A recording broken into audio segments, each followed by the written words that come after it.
my name is Jenna Forsyth. I'm a postdoctoral fellow at Stanford University at the Woods Institute for the Environment. I'm delighted to be invited to speak with you about my research.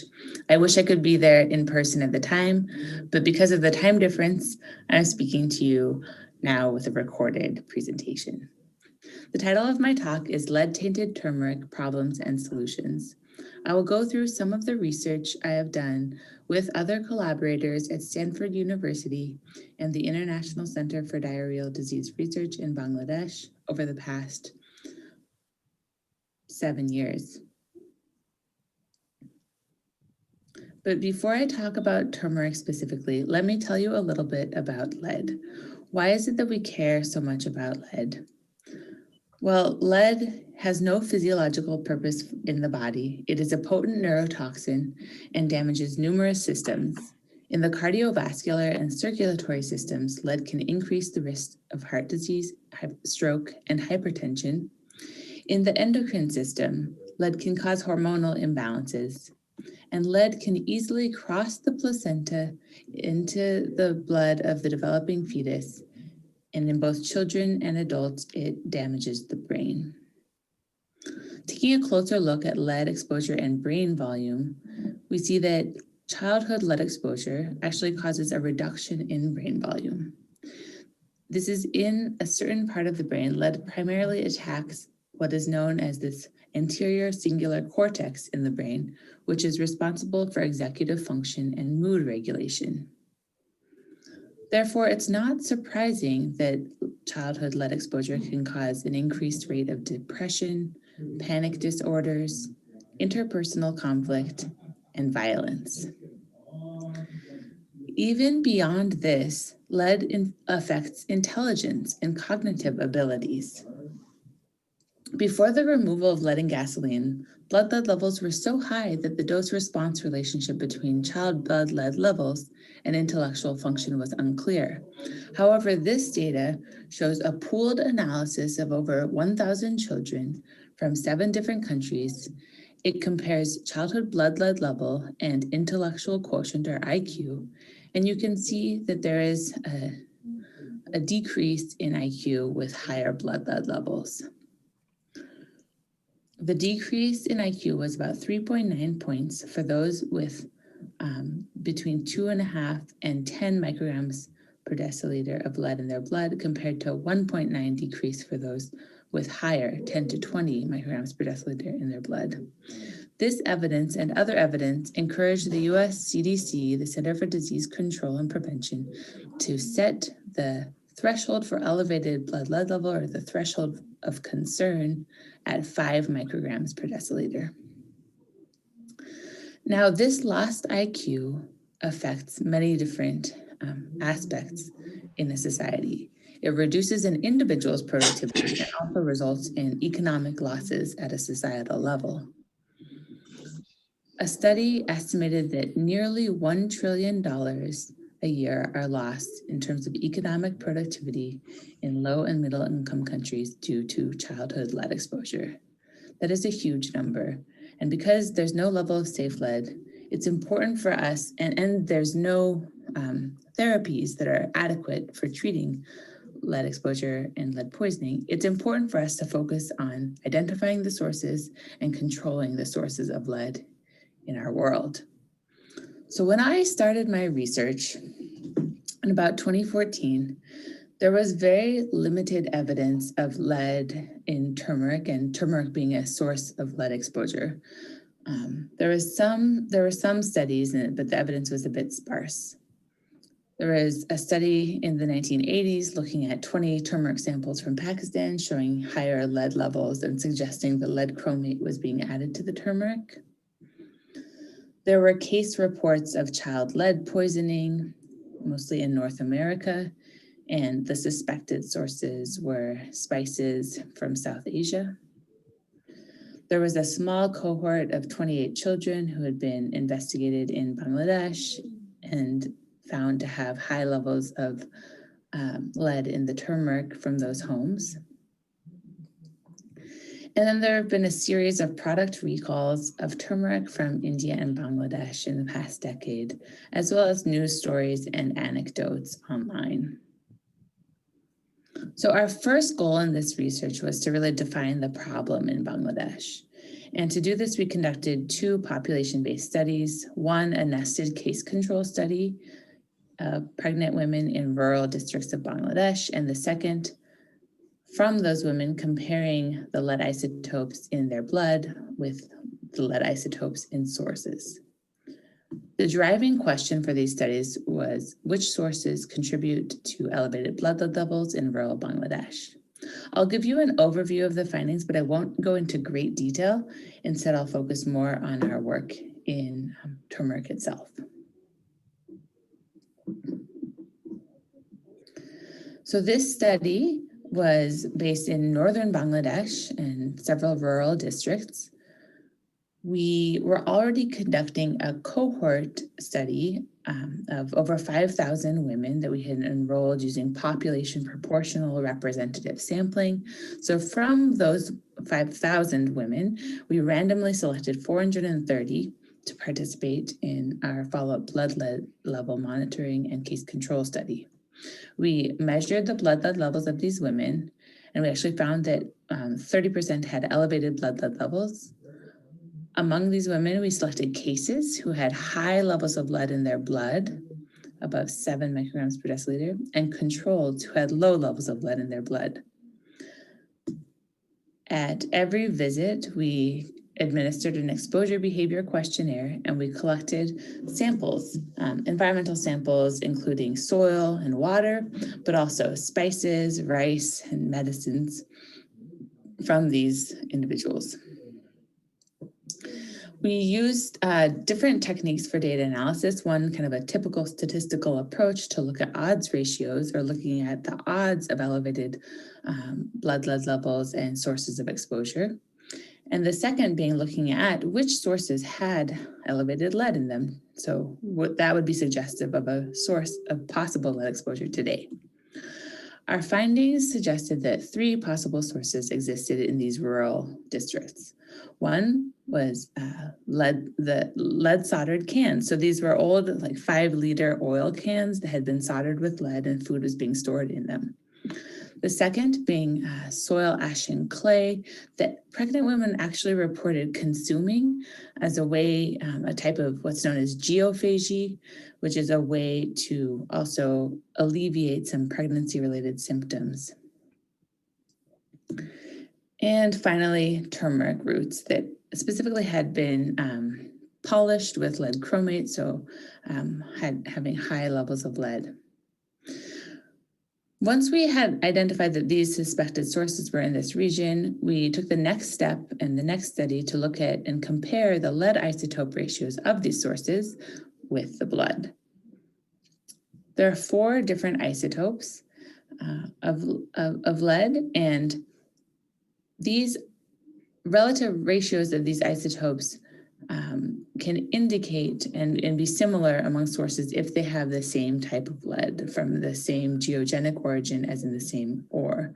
The lead isotope ratios don't change much through physiological processes, so in the blood, or industrial processes. So it's a really good way to use some fingerprinting to see, again, if these sources have distinct isotopic ratios, then comparing the isotopic ratios of these sources with the blood should give us an idea of which match those isotope ratios in the blood and therefore which are the most likely contributors to elevated blood lead levels. So these are our results, and what we see here is that we have on the x-axis the lead isotope ratios lead 206 to lead 204, and on the y-axis we have lead 207, lead 204. In group 1, you can see here, these are the geophageous samples. So the ash, soil, and clay, which looks like it has lead more of a geogenic origin, meaning more of a natural, not an anthropogenic processed lead. The second being, the second cluster were the food from these lead soldered cans and the samples of solder from the lead soldered cans themselves. So it makes sense that these would match since the lead in the food would be coming from the can. And then ultimately, We had an overlapping cluster of the turmeric with the lead chromate pigment, the pigment being those upside down triangles and the turmeric being the circles, and overlapping with the lead isotopic ratios of the blood, the crosses and the X's. Obviously, there were some outliers, which would make sense if you have different sources of lead or mixing, but this was evidence enough to say that lead chromate pigment being added to the turmeric was showing up in the blood of these women, and in fact, a major contributor to the elevated blood levels that we were seeing. So with this evidence, we then moved to the next phase and asked two questions to focus in on this situation with turmeric. The first being, to what extent are lead chromate yellow pigments being added to the turmeric across Bangladesh? And second, what factors are affecting this practice? We identified 9 districts in Bangladesh that represent the majority of turmeric production. And you can see in the map here, the shading represents more turmeric production. Darker shading represents more turmeric production, excuse me.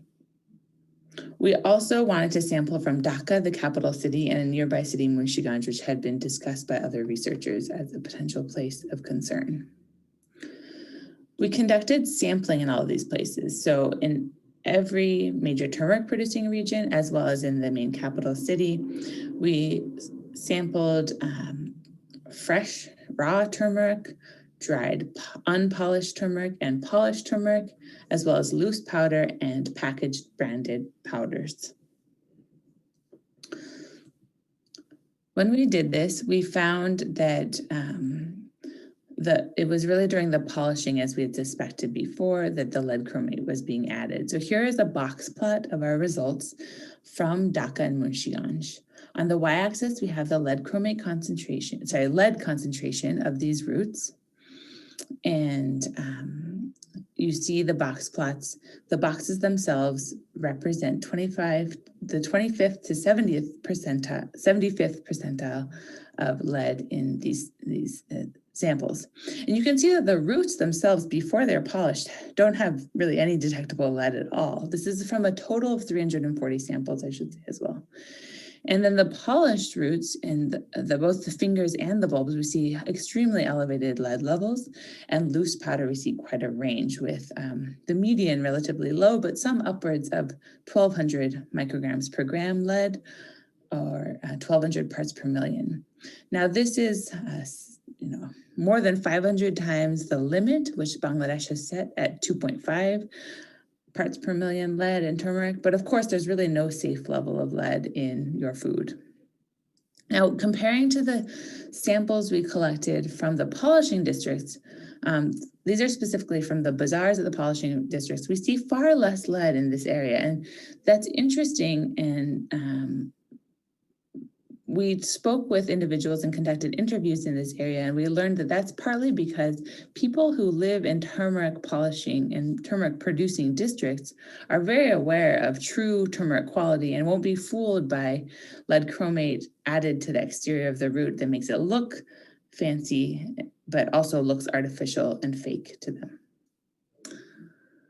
So with this evidence, we could confirm that it's really that turmeric polishing step that was of concern. This is a pictogram showing the supply chain from, your farmers, producers, your polishers, grinders, distributors, vendors, and consumers, with the Food Safety Authority overseeing this. But because we know that turmeric polishing was a key step in this process for adding lead chromate, we went back and did a much more comprehensive look at these turmeric polishing mills in all of these 9 major turmeric producing districts.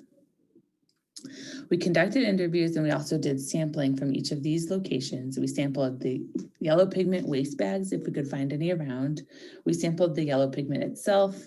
We sampled the dust below and inside the polishing machines, and we sampled unpolished and polished roots. So together, this evidence, any evidence of lead chromate at any of these stages, would tell us that there is some chance that this polishing mill either regularly uses lead chromate, for example, if the yellow pigment is found there, or has done so in the past if we see the signature of lead and chromium in the dust below the polishing machine and inside the polishing machine. So taking this data together, we saw that in 7 of the 9 districts, there was evidence of lead chromate adulteration at this time. And what you can see in this graph shows the percent of polishers in each of these districts using lead chromate pigments.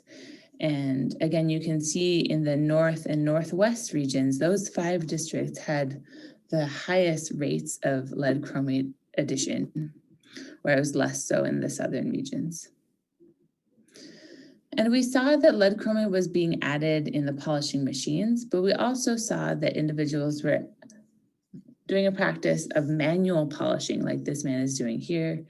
And when people would do manual polishing in these clay pots, they actually would be adding lead chromate more often.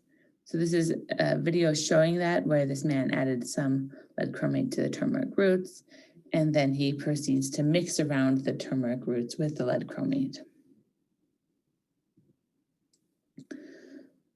As for other considerations, we learned in our interviews that drying is an important step. Because roots are being sun-dried, they are exposed to potential inclement weather.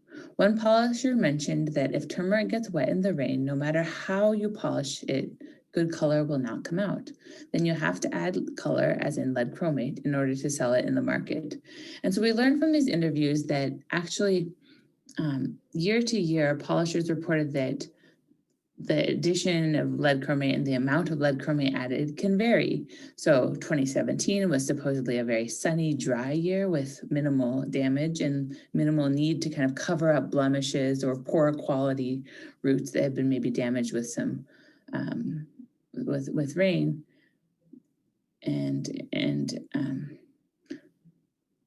Whereas other years that are wetter, you might see more of that lead chromate being added. And in fact, we outlined the major events affecting lead chromate addition, and we were told by our informants that it was in the 1980s, in fact, that a major flood occurred in turmeric producing regions of Bangladesh, and this damaged the roots. And not only that, the color wasn't as good, and the farmers weren't able to dry them as well as they normally would.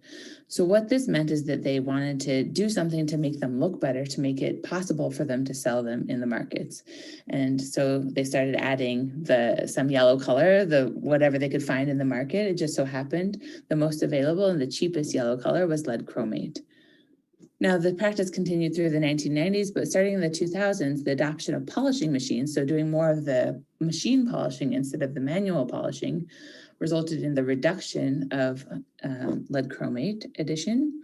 And then in the past decade, the international turmeric recalls that I mentioned at the beginning have also disincentivized the addition of lead chromate, but obviously it did so more at a global level, and within the country, domestically in Bangladesh, lead chromate was still being added to turmeric. So once we had these findings, we wanted to move quickly to publish them and to work towards solution. So in September of 2019, our findings were published, and these were published in 2 different journals, and it really linked together the story with the evidence that lead chromate was being added to turmeric roots, and that lead was actually responsible for increasing the lead exposure among residents in rural Bangladesh.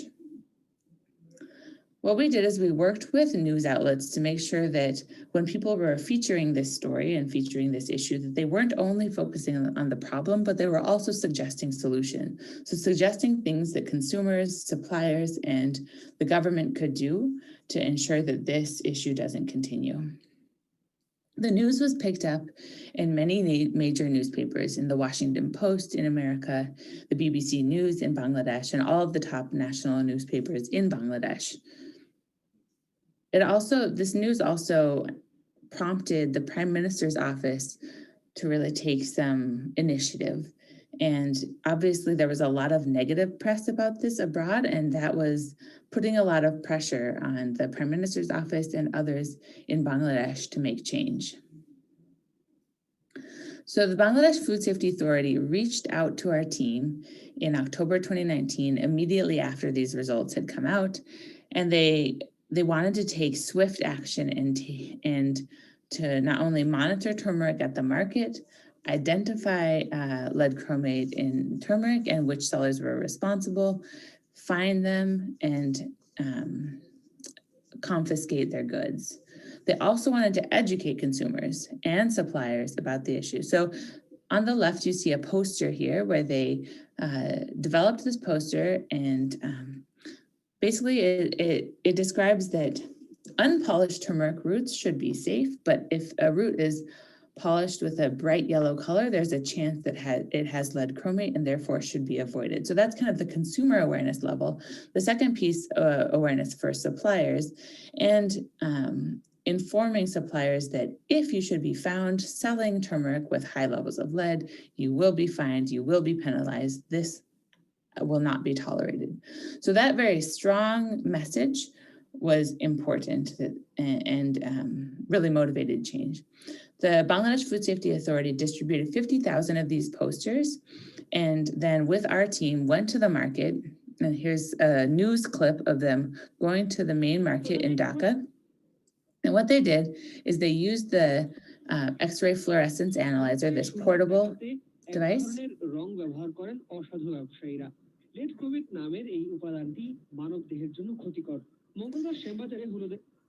And they worked with the Bangladesh Food Safety Authority to show which shops had high levels of lead in the turmeric and then move swiftly toward these penalties and fines. At the same time, our team was visiting the turmeric producing regions, especially those in the north and northwest, with known incidents of adding lead chromate, and we were working with the polishers specifically to disincentivize the practice, to educate them about how harmful it can be both to their health, but also to the health of consumers, and to ensure that they agree to change their practices and brainstorm some potential ways that they could change their practices. So what we see is that this effort on the solution side has really paid off. In September 2019, we found that in 200 plus samples, 50% of them had elevated lead concentrations, upwards of hundreds of ppm. Now, 1 year later in September 2020, after all of this had happened, after the news, after the Bangladesh Food Safety Authority's awareness raising and efforts and fines, and after our efforts to connect with polishers and farmers on the ground, we found that less than 5% of these samples had elevated lead concentrations. So all of these samples, these hundreds of samples, were actually taken mostly at Dhaka's main bazaar. And it was our way of monitoring the place that is known to distribute throughout the country. So we saw great success, this massive reduction in the amount of lead in these samples, the number of samples with lead, and also the overall maximum lead levels were much lower. With this, we knew that this was exciting and we should just continue to work to disincentivize lead chromate addition in the long term. To do that, we were thinking a lot about this issue that the farmers and polishers raised in the field of the issue with wet weather and rainy weather, especially during the turmeric harvesting and drying season. And thanks to connections with Dr. Forsyth, the Indian Spice Research Institute, and others, and some local connections in Bangladesh with the Bangladesh Agricultural Research Institute, what we're doing this turmeric season is actually working with some farmers to introduce solar tunnel dryers or greenhouse dryers, something that can kind of protect farmers against the inclement weather, but also expedite the drying process and maybe preserve and enhance the quality. So what's next for us? Well, the first thing is that we want to continue to monitor lead-tainted turmeric and the problems in Bangladesh. And like I said, continue to work on some of these solutions that we think will lift up farmers and increase and enhance the quality of turmeric, like this improved drying techniques. in the long term. The second is that we are in the process of exploring the extent of the problem of lead-tainted spices in other South Asian countries, just to understand how widespread the issue is and how much we need to focus on solutions in these other areas. So if you're interested in this, please contact me and I can share more. Both the results from the pre and post turmeric sampling in Bangladesh and these results from the broader South Asian country sampling are ongoing and have not been published yet, but I will inform you and I would like to connect with you if you are interested in these aspects. And then ultimately, I would also really love to connect with anyone who wants to partner or collaborate either with Spice Research Institutes and other organizations to establish information exchange across these South Asian countries and possibly also seed exchanges. We know in Bangladesh that some of the turmeric varieties are of very poor quality, less than 2% curcumin, and that these types of roots were more commonly having a problem with lead, again, to kind of cover up that poor quality. Lead chromate was kind of the makeup on the root to do so. So we think that partnering to kind of improve the actual seed quality in a lot of these places could help as well. And in addition to these post-harvest processing improvements, there could be more sustainable ways to disincentivize lead chromate adulteration in the long term. So please reach out if you're interested in finding out more or interested in sharing any insights you might have. I really wish I could be live for these Q&A, but please ask some questions to anyone who's there and relay the questions to me. My email is jforsyth@stanford.edu, or you can contact Dr. Prasad, who has also my WhatsApp information. I would love to hear from you. I would love to connect. So looking forward to that. Please do so. And thank you very, very much for your time and the great work you do. Thank you.